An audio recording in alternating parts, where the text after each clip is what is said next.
Pressure doesn't destroy you, it reveals you. And when your faith is tested, what comes out of you exposes what has secretly been built within you. You say you trust God, you declare His promises, you quote Romans 8:28 when life is smooth. But when the diagnosis comes, when the betrayal cuts deep, when the money runs thin, when the door you prayed for slams shut, that is when the hidden foundation of your faith is uncovered. And the shocking truth is this: God allows pressure not to break you, but to prove you. James 1:3 tells you that the testing of your faith produces perseverance, and perseverance produces maturity, but maturity cannot be microwaved. It must be forged, and forging requires fire. You cannot ask to be strong and then resent the gym of adversity. You cannot pray for unshakable faith and then panic when the shaking begins. The first hidden key to staying strong under life's pressure is understanding that the test is confirmation, not condemnation. When gold is refined in fire, the fire does not create the gold, it reveals it. In the same way, the trial you are facing is not evidence that God has abandoned you. It is evidence that He trusts what He has placed inside you. 1 Peter 1:7 says, "Your faith, more precious than gold, is tested by fire so that it may result in praise and glory." The fire is not a warning of rejection, it is preparation for revelation. You may feel overwhelmed, but heaven is not surprised. The pressure did not catch God off guard. Think of Job, everything stripped away, silence from heaven, friends accusing him, and yet the hidden story was that God had already declared him righteous before the test even began. The pressure was not punishment, it was proof. When you understand this, you stop asking, "Why is this happening to me?" and start asking, "What is this producing in me?" Because pressure is a producer. It produces endurance. It produces clarity. It produces detachment from idols you didn't know you had. And that leads to the second critical insight. Pressure exposes what you have secretly been leaning on. When life is easy, you can confuse comfort with faith. You can mistake routine for relationship. But when the pressure intensifies, when your backup plan fails, when your support system weakens, you suddenly discover whether your trust was in God or in outcomes. Psalm 27 says, "Some trust in chariots and some in horses, but you are called to trust in the name of the Lord." And tests have a way of stripping away the horses. They remove the chariots. They leave you standing with nothing but God. That feels terrifying, but it is actually mercy. Because anything you lean on more than God will eventually collapse under pressure. The storm in Mark 4 did not surprise Jesus, but it terrified the disciples. And while they panicked, He slept. Why? Because peace is not the absence of pressure, it is the presence of trust.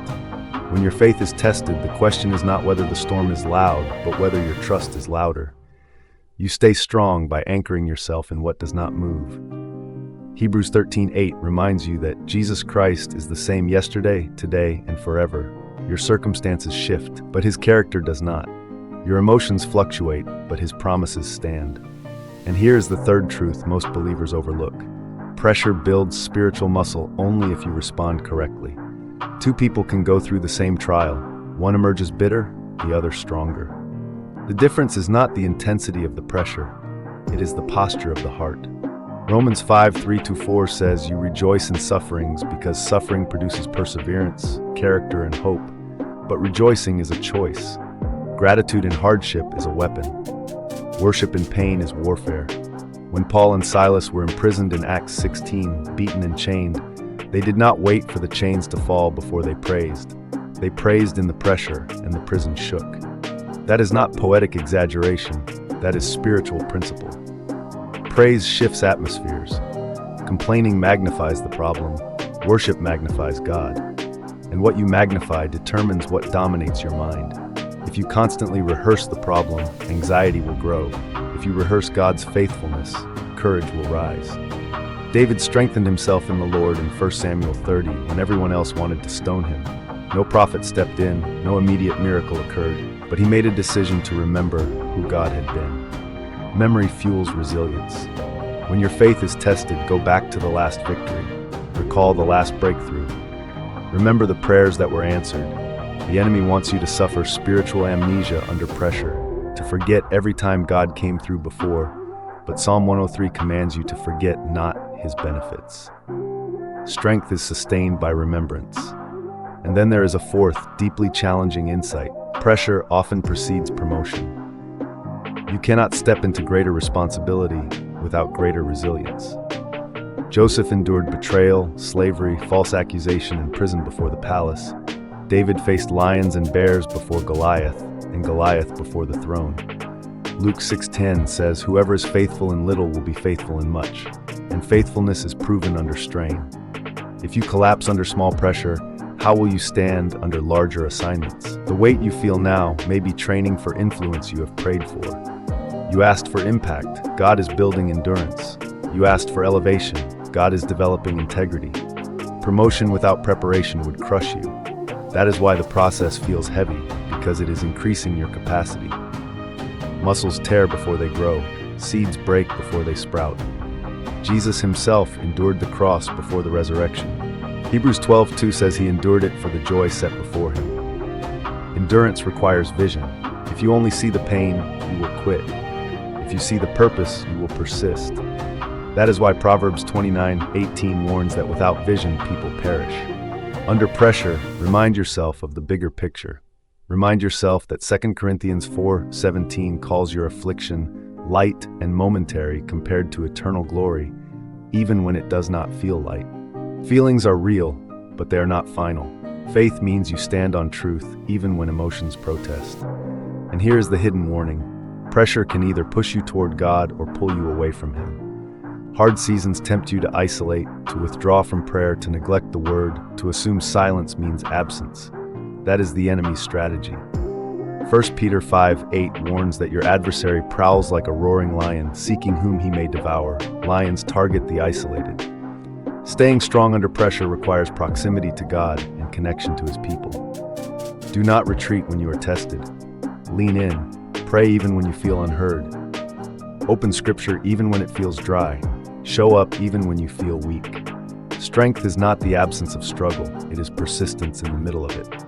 Isaiah 40:31 promises that those who wait on the Lord will renew their strength. Waiting is not passive, it is active trust. It is choosing obedience when shortcuts are available. It is choosing integrity when compromise seems easier. It is choosing forgiveness when bitterness feels justified. Pressure will tempt you to take control, to manipulate outcomes, to rush timing. But Psalm 46:10 commands you to be still and know that He is God. Stillness under strain is powerful. It declares that your confidence is not in your ability to fix everything, but in His sovereignty. And sovereignty means nothing touches your life without passing through His hands. That does not mean everything is good, but it does mean everything can be used for good, as Romans 8:28 assures. So when your faith is tested, stand firm on truth, guard your heart against cynicism, choose worship over worry, remember past faithfulness, and fix your eyes on the promise beyond the pain. Do not misinterpret pressure as proof of failure. It may be evidence that you are growing beyond your old limits. It may be confirmation that you are trusted with more than you realize. The test is temporary, but the strength it builds is lasting. So refuse to crumble. Refuse to quit in the middle. Refuse to let the weight define you. Let it refine you. Stand like Shadrach, Meshach, and Abednego in Daniel 3, who declared that even if God did not deliver them the way they expected, they would not bow. That is unshakable faith. Not faith that demands rescue, but faith that remains loyal regardless. When the pressure rises, let your conviction rise higher. When the fire intensifies, let your trust deepen. Because on the other side of this test is a version of you that is stronger, wiser, and more anchored than before. And when you come through it, and you will look back and realize the pressure did not crush your faith. It revealed that it was real.